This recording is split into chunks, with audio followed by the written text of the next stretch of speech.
Have you ever felt like no matter how hard you try, you're just stuck in the same financial place? Like you want to save, invest, build something big, but somehow it never quite happens? What if I told you the biggest thing standing between you and real wealth isn't lack of money, opportunity, or even luck, but your own brain? Yup. Your brain, the same one that keeps you alive and functioning every day, also has some deeply wired patterns that can totally sabotage your path to wealth. It doesn't mean you're lazy or incapable, it means you're human. But once you see these mental blocks for what they are, you can actually start to overcome them. Let's break it down. First off, your brain is obsessed with safety. It's wired to protect you, not to make you rich. From an evolutionary standpoint, surviving was way more important than thriving. Our ancestors didn't need investment portfolios. They needed to avoid getting eaten or starving. So when you think about quitting your job to start a business or putting your savings into the stock market, your brain throws out warning signs like, what if this fails?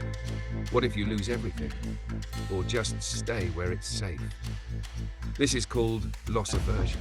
Your brain reacts more strongly to the idea of losing money than gaining it. And that fear keeps a lot of people stuck. Another sneaky mental block? Instant gratification.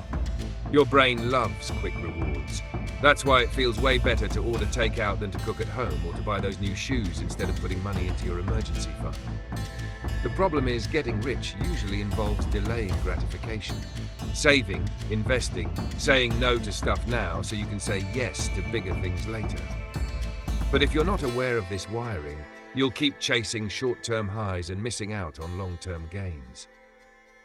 Then there's self-limiting beliefs. These are the quiet thoughts that tell you, people like me don't get rich, or I'm just not good with money. You might not even notice them, but they shape your choices. They make you shrink back when you should go big. They keep you from asking for the raise, starting the side hustle, or believing you even deserve wealth. These thoughts didn't come from nowhere. They probably came from your upbringing, your environment, or past failures.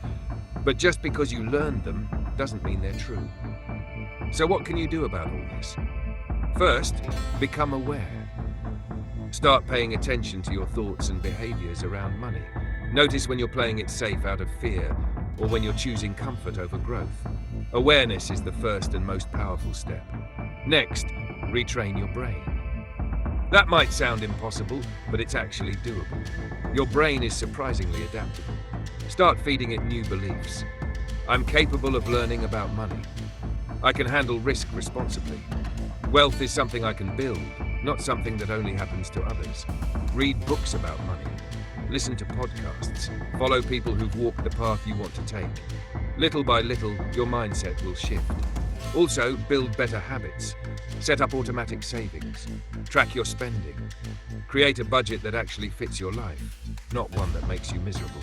Start investing, even if it's just $10 a week. The more positive experiences you create around money, the more your brain will associate it with confidence instead of fear. Finally, and this one's big, surround yourself with the right voices. If your friends, family, or feed are full of people who believe being broke is normal or even noble, it's going to be tough to grow. You don't have to ditch your people, but do seek out a few who think bigger. Wealthy minds talk about ideas, not just problems. Here's the truth. Your brain isn't broken. It's just doing what it was designed to do. But if you want to get rich, not just in money, but in time, freedom, and options, you've got to take back the wheel. Train it, challenge it, rewire it. Because once your brain gets out of the way, there's no telling how far you can go.